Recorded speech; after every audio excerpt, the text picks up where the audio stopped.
yurtum bağlarında ağrım yıkıp çimenlerde yatpım kilip ana yurtum bostanlarım bunca güzelliğin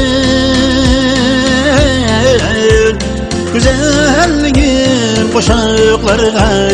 katmım kilip ana yurtum tuprağıma katmım kilip ana yurtum bostanlarım bunca güzelliğin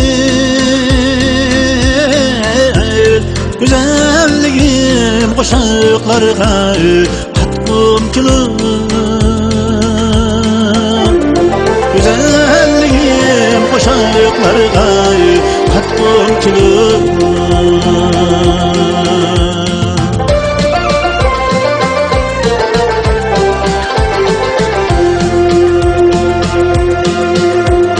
teksiz asman sap havarım içine güller kulakların zemzemleri içkim kilip ulaş taşlap rahatlayıp şuhlik kılıp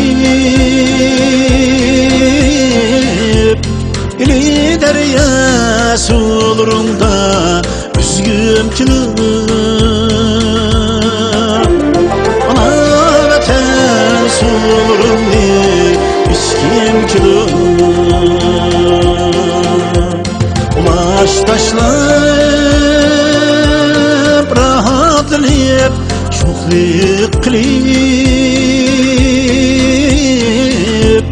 ili derya sularında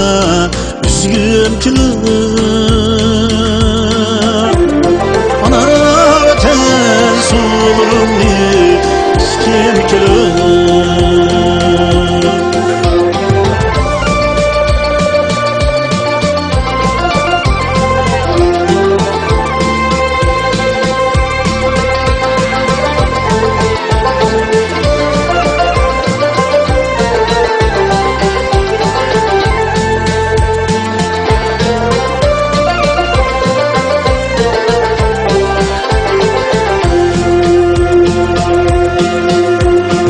Ecrim Kur'an'a musafirlik canlı aldı ana yurtum ben bağrına aytkum kilip günüm kütüp ahir bir gün kızımni yumsam ana vatan tuprağında yatpım kilip ana yurtum tuprağına